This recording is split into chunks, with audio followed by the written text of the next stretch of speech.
So my name is Matthew Peterson. I actually grew up in Dayton, Ohio, and currently work as the Botanic Garden Heritage Farm Manager for the ABQ Biopark, which is based here in Albuquerque, New Mexico.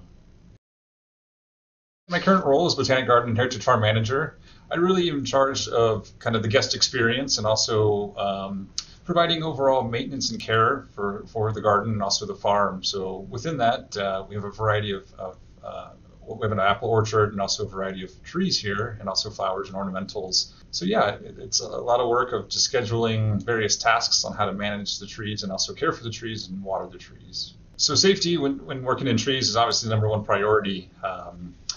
There's a few things that we like to take into account when looking at a tree. That's ultimately the end goal, what we're trying to achieve. So for example, oftentimes we're pruning trees to extend their life and also remove dead or diseased branches. So with that, we do use a variety of tools, one of which most commonly used is simply a handsaw or a hand pruner. If we're doing more larger removals and things of that sort, we'll obviously use power tools such as chainsaws.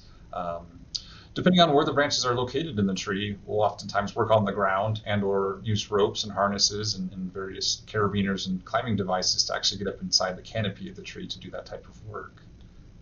Of course, when using chainsaws, obviously a very dangerous tool. So we do use PPE, which is known as personal protective equipment. So these are oftentimes chainsaw pants that are oftentimes cut resistance, also a helmet with a face shield and also ear protection.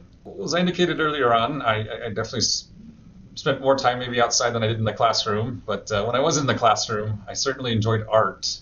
And I think art and arboriculture have a lot of parallels in the sense that pruning a tree is much like art. There's right ways to do it, but there's a lot of different right ways to do it. So when looking at a tree, you could prune multiple different branches.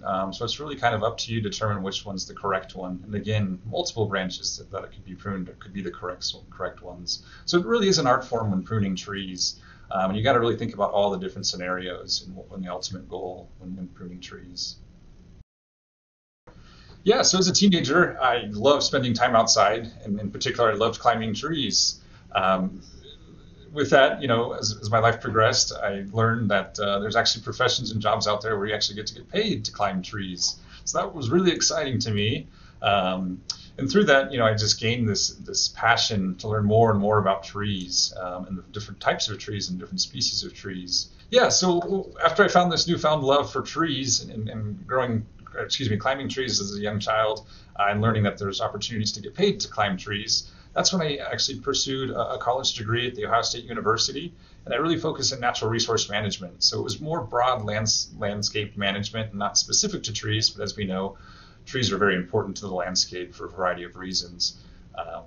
So through my college career, I actually left Ohio and I moved out to New Mexico. Little did I think that I would actually be managing trees here in the high desert. But luckily enough, I was given an opportunity to manage the bosque, which is the cottonwood forest along the middle Rio Grande Forest right here in the middle of town.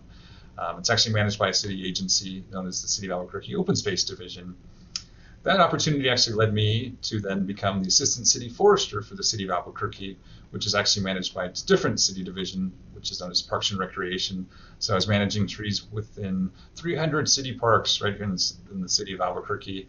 And then that actually then more recently led me to where I'm at now here at the Biopark, and I get to manage not only the Botanic Garden, where we have a variety of trees and plants and flowers and things, but also the Heritage Farm, where we have an apple orchard and also some animals as well.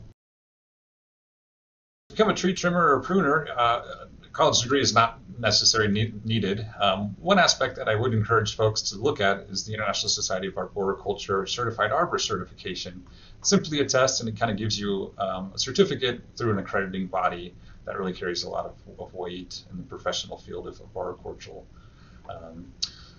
So yeah, but as far as tree pruners and tree trimmers, we really look at folks who are very passionate and knowledgeable about trees and also know how to do proper pruning techniques, and also really know how to identify trees and the different species of trees. I feel very lucky to be in the field of work I am in because I really do love trees and I love nature and I love being outside. So really think about what really makes you happy and what fulfills your life and what you can see yourself doing for many years and continuing to learn more and more and really become an expert in that field of work. I think that'll be great for you as far as you pursuing a career that you'll certainly enjoy for for years to come.